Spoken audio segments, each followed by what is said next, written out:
నాగార్జున సాగర్ కొంచెం this thing will be the correct example. Yeah. నాగార్జున సాగర్ని స్టార్టింగ్ నుంచి కంప్లీషన్ దశాబ్దాలు పడి చాలా ముఖ్యమంత్రులు మారి చివరికి ఫినిష్ చేశారు. ఏ ఒక్క ముఖ్యమంత్రి దాని అగేన్స్ట్ వెళ్ళలేదు. పోలవరం వచ్చేసరికి వర్క్ చంద్రబాబు స్టార్ట్ అయింది. మొన్న పార్లమెంట్ లో ఆన్సర్ చూస్తే నాశనం చేసింది, పర్మనెంట్ డ్యామేజ్ చేసింది జగన్. ఇలా రాజశేఖర్ రెడ్డి పర్మనెంట్ డ్యామేజెస్ చేయాలి, కొనసాగించారు స్కీమ్స్ ని అడ్రాలే. వ్యాపారం చేస్తుండొచ్చు కానీ స్కీమ్స్ కి అడ్రాలే. సో ఈ తేడా మనకు కనిపిస్తా ఉందని విషయం మనం అర్థం చేసుకోవాలి. ఈ ప్రధానమైన క్రెడిట్ ఎవరికి ఇస్తారు సార్? శంషాబాద్ ఎయిర్పోర్ట్ అక్కడే రావాలి అనే దాని విషయం, శంషాబాద్ ఎయిర్పోర్ట్ చేసే ముందు టీం అంతా తిరిగింది. మీకు అర్థం కావాలి, ఇది ఏంటంటే సమస్యని అర్థం చేసుకుంటే దానికి సొల్యూషన్ వస్తుంది.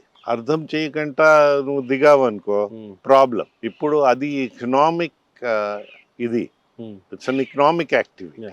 మనకి అప్పుడు 30.5% ఏవియేషన్ టర్బైన్ ఫ్యూల్ ట్యాక్స్ ఉండేది బేగంపేటలో. శంషాబాద్ వస్తే మనకి ఎంప్లాయ్మెంట్ ఆపర్చునిటీ పెరుగుతుందని, ఈ అవకాశాలు ఇలా పెరుగుతాయని అప్పుడు అనుకుని వాట్ ఈస్ ద హర్డల్స్, దానికి మేజర్గా టాక్సేషన్. ఎందైతే ఎవరైనా వ్యాపారం చేస్తే 4 రూపాయలు సంపాదించాలని చూస్తూ ఉంటారు. ఇప్పుడు మీ ప్రెస్ తీసుకో, your an economic activity but you have a social objective. Keep people inform, correctly informed. ఎవరైనా ఏదైనా చేశారనుకో, అండర్స్టాండింగ్ లోపించిందనుకో, అది పాయింట్అవుట్ చేస్తారు. సో లైక్ దాట్ చంద్రబాబు అది చేసేటప్పుడు 5%కి దింపారు. యాక్టివిటీ స్టార్ట్ అయింది, అడ్వాన్స్ స్టేజ్కి వెళ్ళిపోయింది. రాజశేఖర్ వచ్చారు, రాజశేఖర్కి పూర్తిగా అర్థం కాలేదు, 16% చేశాడు. 16% చేస్తే మన స్టేట్ డివిజన్ అయ్యేటప్పుడు ఏటీఎఫ్ ట్యాక్సెస్ 16%. మన దగ్గర ఏం చేసాము, ఇంకా ఇక్కడ ఆ ఏవియేషన్ యాక్టివిటీయే ఇంచుమించుగా ఎక్సెప్ట్ విశాఖపట్నం ఎక్కడ లేదు. విశాఖపట్నం కూడా అంతంత మాత్రమే. ఆ రోజు చేసేసి 1%కి దింపా. చంద్రబాబు గారు అప్పుడు అడిగారు, మేము 0 చేస్తే ఎలాగుంటుంది అంటే, as a former finance minister I will never advise 0. Taxes are important. So మనకి 165% గ్రోత్ ఇక్కడ వచ్చింది. సో కేటీఆర్ గారు అప్పుడు మా ఆఫీస్కి వచ్చాను, I was an aviation minister at that time. నన్ను అడిగారు, ఏంటి ఆంధ్రాలో గ్రోత్ వచ్చింది, హైదరాబాద్ మళ్ళీ స్టాగ్నేట్ అయిందంటే చెప్పాను, రాజశేఖర్ రెడ్డి గారు అర్థం చేసుకోలేకపోయారు ఇది. Okay, so this is the thing. అదే 5% వదిలేసి ఉంటే ఏవియేషన్లో Hyderabad would have been the capital, not Bengaluru. So ఆయన వచ్చి మళ్ళీ 16% నుంచి 5%కి దింపారు. నన్ను అడిగారు ఏం దింపమంటారని. నేను అది చెప్పను, because I'm aviation minister now, it's for you to work it. Favourites play చేయడం మనకు కాదు. I can only tell you what it is. మీరు ఆలోచించాలని వెళ్ళి 5% దింపేసరికి సెకండ్ స్పర్ట్గా ఇంకో స్పర్ట్గా వచ్చేస్తుంది. వారికి కనెక్టివిటీ ఎక్కడెక్కడో వెళ్ళిపోయింది. అంత ముందని కనెక్టివిటీ లేని వారణాసికి వచ్చేసింది. అలాగా you can see the number of destinations ఎన్ని పెరిగాయి. అండ్ దిస్ ఇదే ట్రెండ్ కంటిన్యూ అవుతే మీకు సస్టైనబుల్ యాక్టివిటీ వస్తుంది. మాకు అది సంతోషం, అది రావడం.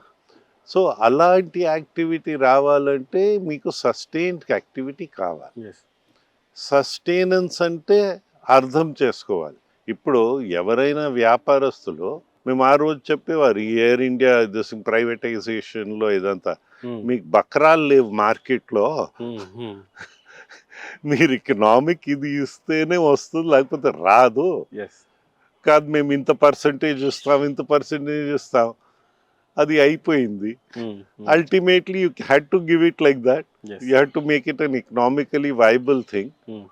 లేకపోతే అవ్వదు. సార్ ఆ రోజు ప్రధానమైన మీ మినిస్ట్రీని విత్డ్రా చేసుకోవడానికి గల కారణం మీ స్పెషల్ స్టేటస్ ఆంధ్రప్రదేశ్కి ఇవ్వలేదు అని చెప్పేసి. Special status is one angle. Yeah. ఇప్పుడు ప్రధానంగా ఆ యాంగిల్లోనే మీరు రాజీనామా చేసినట్టుగా కనిపించింది. మేము ఆనాడు ఆ యాక్ట్ 18 అంశాలు, అది యాక్ట్. ఆ యాక్ట్ కాక అష్యూరెన్సెస్ లో ఈ స్పెషల్ స్టేటస్ ఉంది. ఎక్కడ అష్యూరెన్స్? రాజ్యసభలో. లోక్సభ పేపర్స్ ప్లేస్ లో వెళ్ళిపోయింది అది. Before going to that topic, special status కోసం ఖచ్చితంగా టీడీపీ పోరాడిందా? పోరాడితే ఏ లెవెల్ ఆఫ్ పోరాటం జరిగింది? స్పెషల్ స్టేటస్ రాకపోవడం వల్ల ఆంధ్ర రాష్ట్రం ఏమన్నా లాస్ అయిందా? లేదు స్పెషల్ ప్యాకేజ్ అన్నారు, దానివల్ల ఏమైనా బాగుపడిందా? అప్పుడున్న చంద్రబాబు నాయుడు ఏమన్నా స్పెషల్ ప్యాకేజ్ తీసుకొచ్చాడా? ఇప్పుడున్న జగన్మోహన్ రెడ్డి స్పెషల్ స్టేటస్ మా ఊపిరి, తల వంచైనా మేము ఖచ్చితంగా స్పెషల్ స్టేటస్ కోసం పోరాడతామని చెప్పారు. సో ఈరోజు స్పెషల్ స్టేటస్ అనే ఊసైతే లేదు, కానీ వాస్తవ పరిస్థితులు ఏంటి సార్ అసలు? మీకు ఆ రోజు గవర్నమెంట్లో, ఎన్డీఏ గవర్నమెంట్లో మేమందరూ ఒక భాగం, తెలుగుదేశం పార్టీ ఒక భాగం. మేము ఆ ఇచ్చిన యాక్ట్లో ఆ 11 ఇన్స్టిట్యూషన్స్ ఉన్నాయి, ఆ 18 దీంట్లో ప్రతిపాదనలు. సో ప్రతి చోట రాష్ట్ర ప్రభుత్వం చేయవలసిన ధర్మము, భూమి, రైతులు మళ్ళీ ఆ త్యాగం బుద్ధితో ఉన్నారు ఆ రోజు. అన్ని చోట్ల రైతులు వచ్చి ఇచ్చారు. ఆ 11 ఇన్స్టిట్యూషన్స్ ఇన్స్పెక్షన్స్ అయ్యాయి.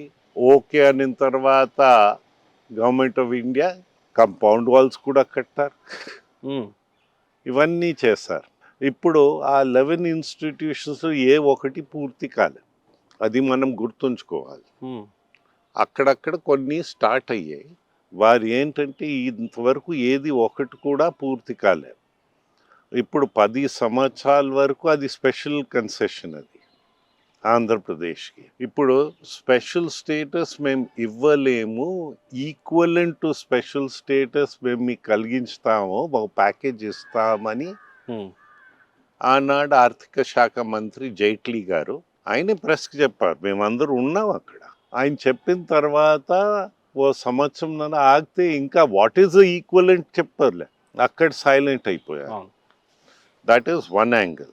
ఇప్పుడు 10 సంవత్సరాలు దాటి ఒక్క నిమిషం కూడా దాటిన తర్వాత ఎవరు ప్రభుత్వం? ఇప్పుడు రేవంత్ రెడ్డి గారు తెలుసు, మంచి తెలుసు, కాంగ్రెస్లో వచ్చారు. కానీ ఎవరున్నా, బీఆర్ఎస్ ఉన్నా ఇంకోరున్నా, మన పిల్లలకి ఆ ఇన్స్టిట్యూషన్స్లో ఒక నిమిషం దాటి అవకాశం వస్తుందని నేనైతే అనుకోను.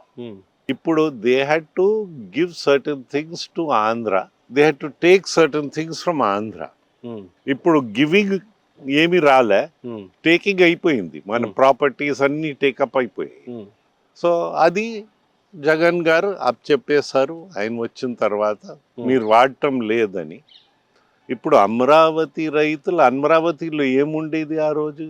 అసలు అసెంబ్లీ కట్టావు, దిస్ థింగ్ హైకోర్ట్స్ కట్టావు, సెక్రటేరియట్ కట్టావు, అక్కడే కదా అన్ని కట్టారు.